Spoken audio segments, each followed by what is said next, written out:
Hello, and welcome back to the Study English Online podcast, your warm, honest, and real space to grow your English through conversations that actually matter. I'm Sarah. And I'm David, and we are genuinely so happy you're here with us today. Whether you're listening on your commute, your lunch break, or lying in bed avoiding your responsibilities. David! We are not judging, we are welcoming. Come in, sit down. You are among friends. That is a much better way to put it. And today, listeners, we are talking about something that I believe is the single biggest invisible wall between English learners and real fluency. And it is not grammar. It is not vocabulary. It is not even pronunciation. It is fear, the deep, quiet, sometimes almost invisible fear of speaking English out loud, especially in front of other people. Yes, and I want to say something important right at the beginning. If you have ever felt your heart beat faster before speaking English, if you have ever rehearsed a sentence in your head and then still stayed silent, if you have ever said, "My English is not good enough," and used that as a reason to stay quiet, then this episode is for you, completely, honestly, and deeply. This is for you. because you are not alone, not even close. This fear affects millions and millions of people. People who have studied English for years. People who understand almost everything they hear. People who can read articles, watch movies, and follow complex conversations. But the moment someone asks them to speak, something inside them just freezes. Freezes. That word is so accurate. It is not that the English disappears, it is that something stops you from letting it out. Exactly. And in today's episode, we want to look at that feeling honestly. Where does it come from? Why does it stay so long? And most importantly, what can you actually do about it? Yes, because we do not want to just tell you, be confident. That is the most unhelpful advice a person can give. Absolutely. Telling someone who is afraid to just be confident is like telling someone who is lost to just know where you are. It helps no one. So instead, we are going to go deeper. We are going to look at 10 real, honest ideas, not magic tricks, not false positivity, but genuine things that can slowly and steadily help you break through that wall. And as always on the Study English Online podcast, we are doing all of this through real, natural English conversation, B2 level, so the language is rich, meaningful, and useful, but still comfortable and clear to follow. And near the end of the episode, we will also slow things down and look at some of the most powerful words and expressions from today's conversation, together. So please don't worry if you don't catch every single word right now. Just stay with us, let your ears relax, and let the English come to you naturally. And one small request before we start. If this podcast helps you feel a little less alone in your English journey, please subscribe to the channel, like this episode, and share it with one person you think might need it today. Your support genuinely means everything to us.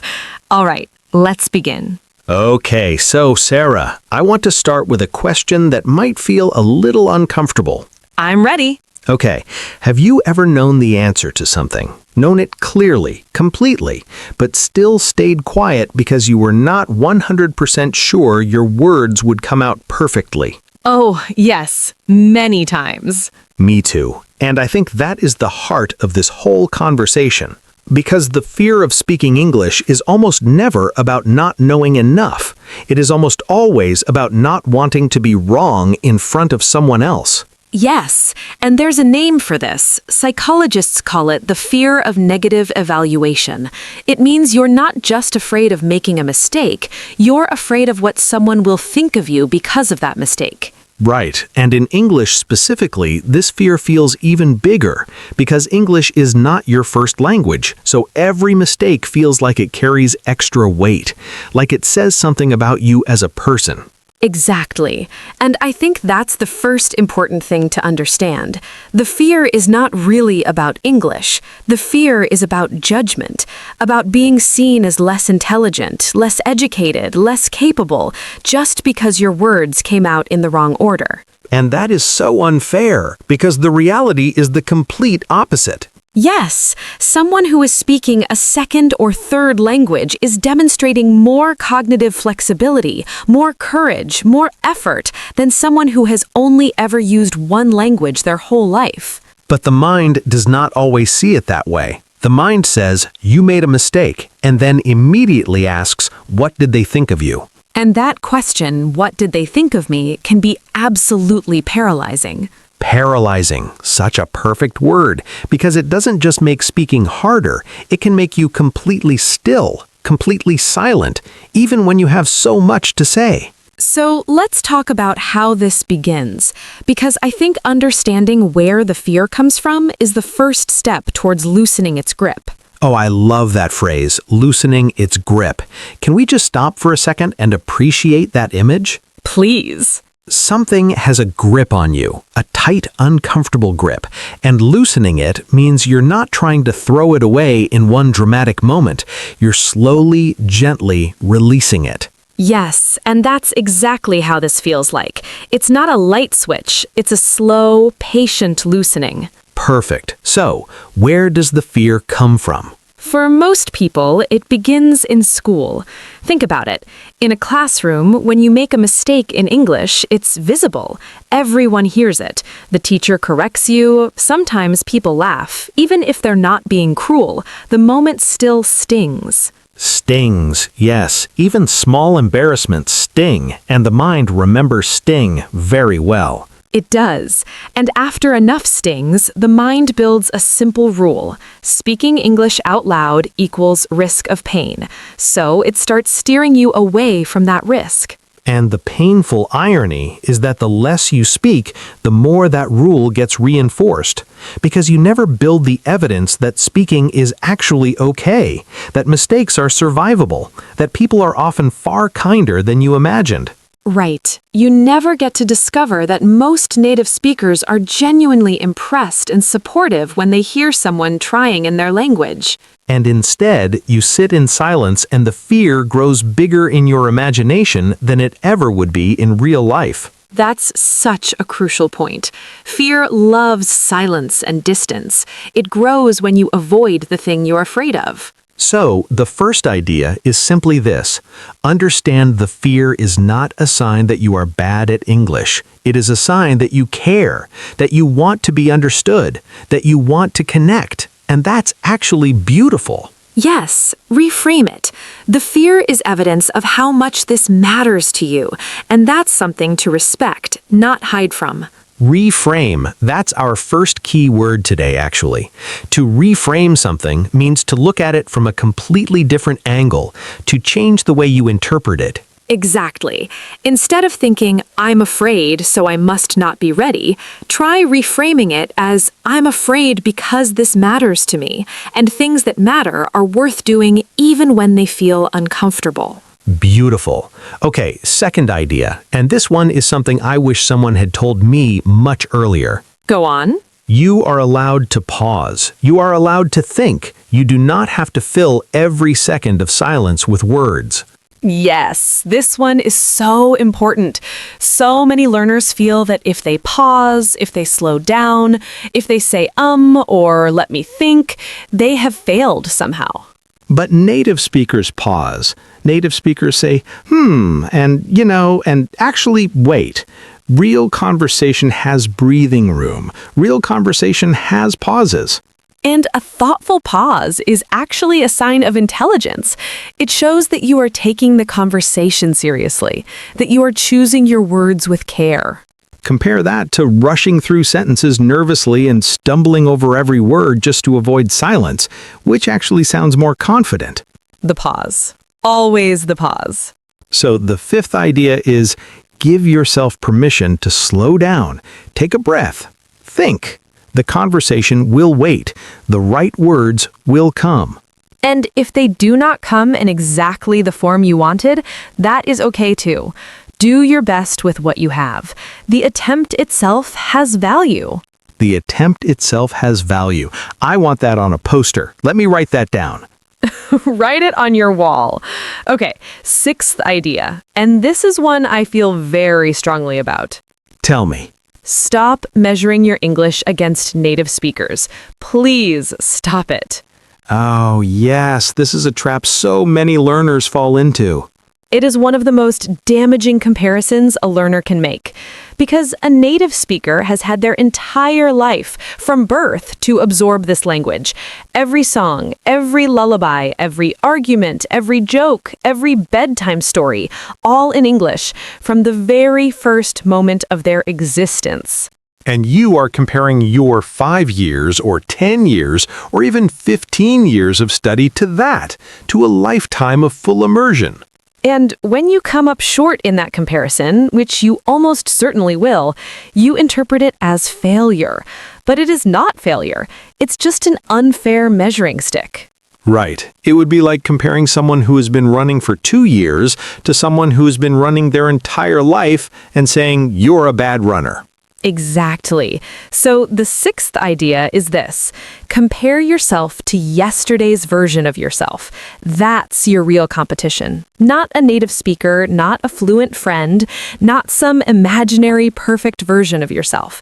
Just yesterday's you. Are you a little more comfortable speaking today than you were last year? Are you understanding a little more than you were 6 months ago? Are you finding words a little faster than you were last week? That's progress. Real, meaningful, beautiful progress. And that progress deserves to be recognized, not dismissed because someone else speaks better. Yes, celebrate the small wins. They are building something real. All right, seventh idea. And I want to talk about something that I think is massively underestimated. What is it? The power of finding your safe space to practice. Oh, yes, this is huge. Because not every situation is the right situation to take a speaking risk. Trying your English for the first time in a high-stakes, high-pressure environment, a job interview, a formal presentation, a conversation with someone who makes you nervous, that's genuinely hard. And if it goes badly, it can set you back emotionally, even if objectively the English was perfectly fine. So the seventh idea is find a low-pressure space first. This could be an online conversation partner, a language exchange app, a friendly local who is patient and kind, even talking to yourself in the mirror. Talking to yourself in the mirror sounds funny, but it's genuinely one of the most effective things you can do. Yes, because you can hear yourself. You can notice your rhythm, your hesitations, your pronunciation, and there's zero judgment. The mirror does not care about your grammar. The mirror is the most patient conversation partner in the world. It really is. And beyond the mirror, find your people. Find the English learners and speakers who make you feel encouraged, not judged, who celebrate your effort rather than highlighting your errors. Because environment is everything. You'll speak more freely in a supportive environment than you ever could in a critical one. So build that environment. Seek it out. Protect it. It's the soil your confidence grows in. I love that. Confidence needs soil. It needs the right conditions to grow. Okay, eighth idea. And this one connects deeply to something I hear from learners all the time. What do you hear? I understand everything, but I can't speak. And I always want to say that gap is completely normal, and there's a name for it. Yes, the input-output gap. You've spent most of your English time doing passive activities, listening, reading, watching, which are incredibly valuable, but they're input. They fill the tank. Speaking is output, and output requires a different kind of practice. It requires you to reach in, find the words, and push them outward in real time, under pressure, in the moment, without a pause button. And that's hard. It will always feel harder than listening, but it gets easier with repetition, with practice, with exposure. So the eighth idea is start deliberately balancing your input and your output. For every 30 minutes of listening, try to spend 5 minutes speaking, even if it's just summarizing what you just heard, in your own words, out loud. That one exercise alone can accelerate your speaking progress faster than almost anything else. Because you're training the output muscle. You're creating new pathways between the knowledge you have and the words that come out. And over time, those pathways become faster, smoother, and more automatic. Exactly. So don't just consume, create. Speak. Even if no one is listening, speak. Ninth idea, and this one is emotional. I want to be honest about that. Please. To some extent, you have to make peace with the discomfort, because the discomfort of speaking a second language may not fully go away, even at very advanced levels, even after years and years of practice. That might sound discouraging, but I actually find it incredibly freeing. Yes, because once you stop expecting the discomfort to disappear, once you stop treating it as a sign that something is wrong, you can start moving forward anyway, with the discomfort, alongside it, not waiting for it to leave first. Right. Courage is not the absence of fear. Courage is speaking anyway, trying anyway, showing up anyway, even when something inside you is saying, wait, what if I get it wrong? And getting it wrong is survivable. You know this intellectually, but until you experience it, until you make a mistake and watch the world continue to exist normally around you, you can't quite believe it in your bones. So the ninth idea is this: walk towards the discomfort. Just a little, not all at once, not recklessly, but steadily, gently, persistently, a little more each time. And each time you do, you're writing new evidence into your nervous system, new proof that this is okay, that you are safe, that your English, imperfect as it is more than enough to connect with another human being. More than enough, yes. And 10th idea, our final one, and it's perhaps the most important one of all. I feel like I need to sit up straighter for this one. You should, because this is the one that changes everything. The 10th idea is, remember why you started. Oh. Because on the hard days, and there will be hard days, when your confidence drops, when you make a mistake that stings, when you feel like you'll never be good enough. On those days, you need an anchor. Yes, an anchor. And the anchor is your reason. Why do you want to speak English? To travel? To work? To connect with people from other parts of the world? To read books in their original language? To give your children better opportunities? To prove something to yourself? Whatever it is, it's yours, and it's real, and it's worth fighting for. So on the hard days, don't ask, am I good enough yet? Ask instead, is this goal still worth it to me? And if the answer is yes, and I believe for most of you listening right now, the answer is absolutely yes, then keep going, keep speaking, keep trying, keep showing up. Because progress in language is not always visible in the moment, but it is always happening. It's always accumulating. Every conversation, every attempt, every awkward stumble, it's all building something. Something real and lasting and genuinely yours. And one day, not in some distant fantasy, but in a real, ordinary moment, you'll say something in English and it will just come out, easily, naturally, without the fear. And in that moment, you'll look back at every hard conversation, every embarrassing mistake, every terrifying attempt, and you will understand exactly why it was worth it. That day is coming. Keep going. Keep going. Okay, let's slow down now and look at some of the most powerful words and expressions from today's conversation, because today was full of really beautiful, useful language. Yes, and this is the part where we make sure the vocabulary really lands, not just passes through your ears, but actually sticks. Exactly. So let's begin. First word, paralyzing, or to be paralyzed. If something is paralyzing, it stops you from being able to move, think, or act. In today's episode, we used it to describe the feeling when fear stops you from speaking, even when you know the words. For example, the fear of making a mistake was paralyzing. Or, she wanted to answer, but the anxiety was completely paralyzing. You might also hear, I was paralyzed with fear, meaning completely frozen, unable to act. Repeat, paralyzing, paralyzed. Paralyzing. Next, a beautiful verb, to reframe. To reframe something means to look at it from a completely different angle, to change the story you were telling yourself about it. In today's episode, we said instead of seeing fear as a sign you are not ready, reframe it as a sign you care. For example, try to reframe failure as a learning opportunity. Or she reframed the difficult situation and felt much better. Reframing is a tool, a thinking tool, and once you learn it, it becomes incredibly powerful.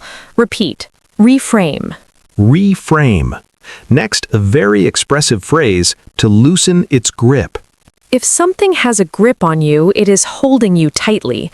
To loosen the grip means to slowly release that hold, not all at once, but gently, gradually. For example, she worked hard to loosen fear's grip on her life, or understanding the problem helped him loosen its grip.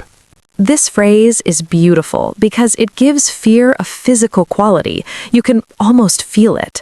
And loosening sounds much more human and realistic than getting rid of it completely overnight. Repeat, loosen its grip. Loosen its grip. Next, a key concept, the input-output gap.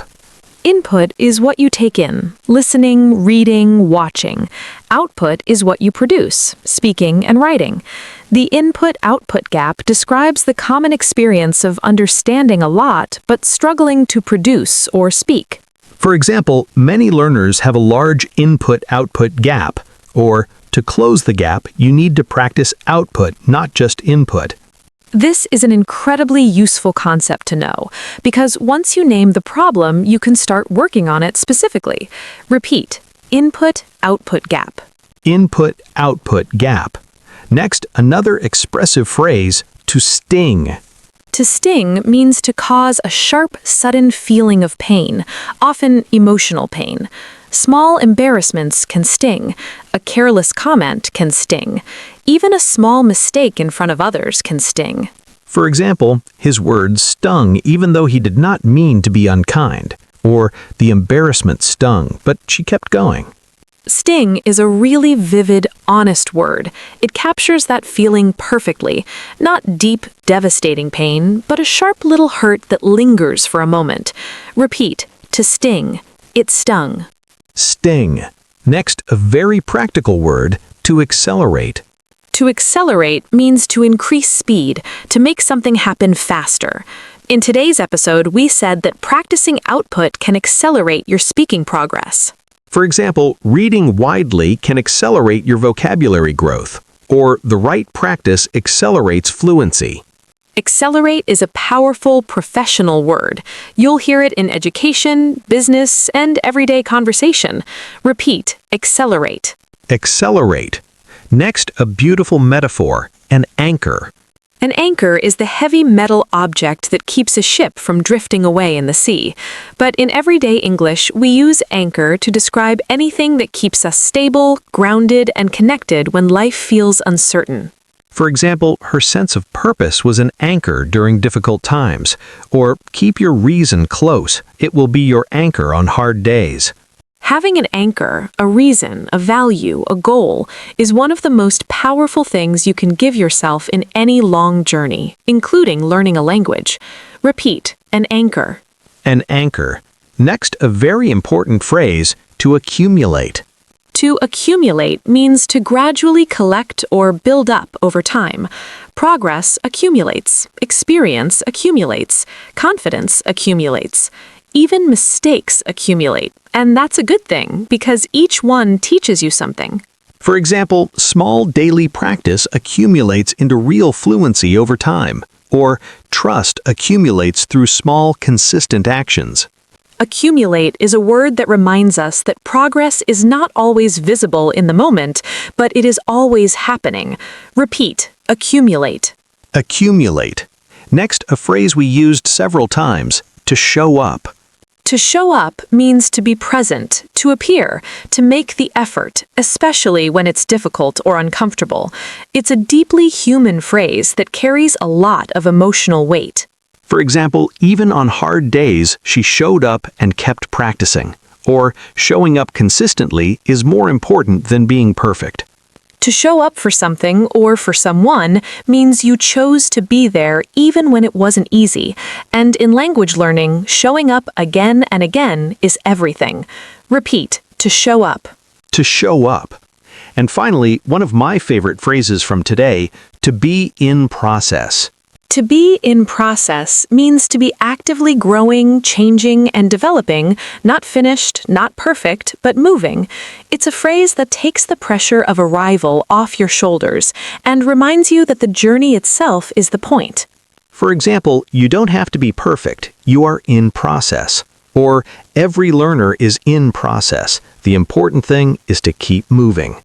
I love this phrase because it's both honest and compassionate.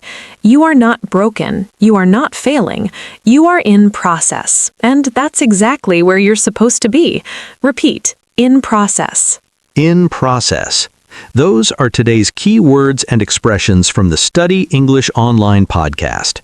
And please, don't try to memorize all of them at once.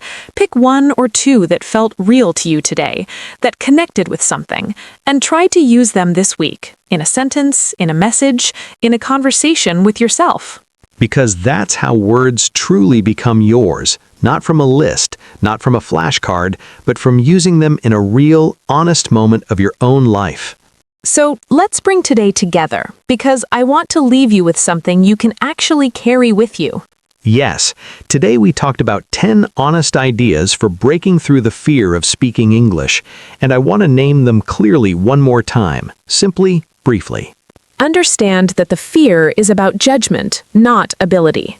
Give yourself permission to speak imperfectly. Start smaller than you think you need to. Stop trying to be impressive, start trying to be understood. Give yourself permission to pause and think. Stop comparing yourself to native speakers, compare yourself to yesterday's you. Find your safe space and your people. Balance your input with your output, speak out loud. Make peace with the discomfort and walk towards it gently. And remember why you started. Let your reason be your anchor. 10 ideas, 10 gentle, honest invitations. You don't need to do all of them at once. Even one small shift can change the feeling of an entire week. And I want to say one last thing directly to you, the person listening right now, perhaps quietly, perhaps a little nervously, perhaps in a moment where you are wondering if your English will ever feel good enough. It will, not because someone promised you, but because you are here, because you are listening, because you are trying. And people who try, really try, always move forward. Maybe slowly, maybe with detours, maybe with many, many awkward sentences along the way. But always forward. Always forward. So keep going, keep speaking, keep showing up.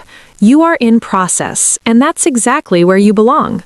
And if today's episode gave you something, a thought, a feeling, a word, a reason to try again, we would absolutely love to hear from you in the comments. Tell us, what is the moment you feel most afraid to speak English? And what is one thing from today that you're going to try? Your answers don't need to be long or perfect. Even one honest sentence from you is a win, because, look, you're already practicing. You really are.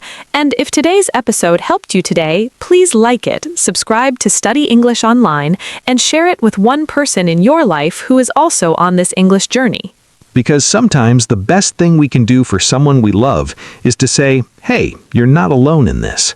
This is Sarah. And this is David, and you have been listening to the Study English Online podcast. Keep growing, keep speaking, and we'll see you in the next episode. Bye for now. Bye.